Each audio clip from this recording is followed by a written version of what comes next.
నిజానికి వైసీపీ ప్రచారం ఎలా ఉంటది? ఫస్ట్ పాయింట్ మనం అది అర్థం చేసుకోవాలి. వైసీపీ ప్రచారాలు ఎంతమంది కూడా చూసాం. నారాసు రక్త చరిత్ర, కోడికత్తి, అలాగే గులకరాయి, ఇలాంటివి చాలా జరిగాయి ఆల్రెడీ. మన గతాన్ని మా అత్తమాడు నేను గుర్చేయను కానీ అయితే వాళ్ళ చరిత్ర అది. కానీ మనం ఇంకొక స్ట్రాటజీ కూడా తెలుసుకోవాలండి. ఇప్పుడు మనం చిన్నప్పుడు చదువుకునేటప్పుడు మ్యాథ్స్ చేయాలంటే దానికి సూత్రాలు ఉంటాయి. ఆ సూత్రం వేస్తే తప్ప దాని ఆన్సర్ రాదు. అలాగే వైసీపీ ఏది చేసినా కొన్ని సూత్రాలను బేస్ చేసుకుని చేస్తారు. ఆ సూత్రం ఏంటో మనకు తెలిసిపోయింది అనుకోండి, ఏ వైసీపీ చేసే ఇలాంటి ప్రచారాల గురించి మనకు ఒక ఐడియా వచ్చేస్తుంది. అది ఎంతవరకు కరెక్ట్, ఎంతవరకు అబద్ధం అనేది వచ్చేస్తుంది. ఇందుకే ఆ సూత్రం ఏంటనేది చెప్తాను చూడండి మీకు. ఇది వైసీపీ సూత్రం. ఇది ఒకసారి ఈ ఫోటో చూడండి, పక్కన ఉన్న ఫోటో. ఎంత భయంకరమైన జీవిని మీరు ఎప్పుడైనా చూసారా? నేనైతే చూడలేదు. ఏట్రా బాబు ఎంత దారుణంగా ఉంది, ఇది ఏమన్నా మార్పింగ్ ఏమో అనుకున్నాను ఫస్ట్. అయితే వైసీపీ ఏది చేసినా భూతద్దంలో చూపిస్తుంది. భూతద్దంలో చూపించడాన్ని ఇప్పుడు కొంచెం ట్రెండ్, మన ట్రెండ్కి వచ్చేటప్పటికి జూమ్ చేసి చూపిస్తున్నారు అంటున్నారు. అంతే కదా?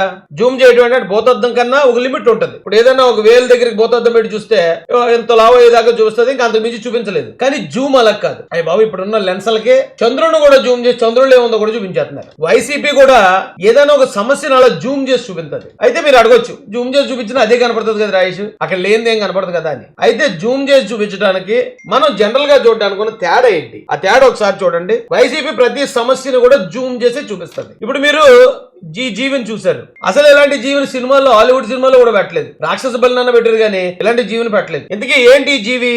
ఒకసారి మీరు చూడండి. అదిగో.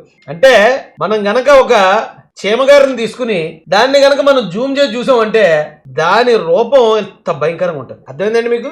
జూమ్ చేసి చూపిస్తే ఎంత ఘోరంగా ఉంటుంది. ఇప్పుడు మనం ఆ జూమ్ చేసి అలా చూసినప్పుడు అది ఎలా ఉంది? రాక్షస బలిలాగా ఉంది. అమాంత ఊర్లు తినేసే దానిలాగా ఉంది. కానీ వాస్తవానికి వచ్చేటప్పటికి దాని సైజ్ ఎంత కదా? జూమ్ చేసి చూపించడం అంటే అంత ప్రమాదం ఉందండి. మీకు ఇంకొక ఎగ్జాంపుల్ కూడా చూపిస్తాను రండి. మీకు ఈ కారు తెలుసు కదా? ఇది టొయోటా ల్యాండ్ క్రూజర్. 3 కోట్ల రూపాయల కారు. చాలా హెవీ కార్. ఇక్కడ మనం ఈ వీడియోలో మీరు ఆ కారుని చూడండి ఒకసారి. ఆఫ్ రోడ్ కూడా వెళ్ళటం చూపిస్తున్నాడు మనకి ఈ వీడియోలో. కానీ తీరా చూస్తే అది దాని పరిస్థితి. చిన్న టాయ్ అది. కానీ జూమ్ చేసి తీసేటప్పటికి ఏమైంది? అది 3 కోట్ల రూపాయలు అతిపెద్ద కారులో మనకు కనిపించింది. వైసీపీ ప్రతి సమస్యని ఇలా జూమ్ చేసి చూపిస్తుంది. ఇది సమస్య అండి.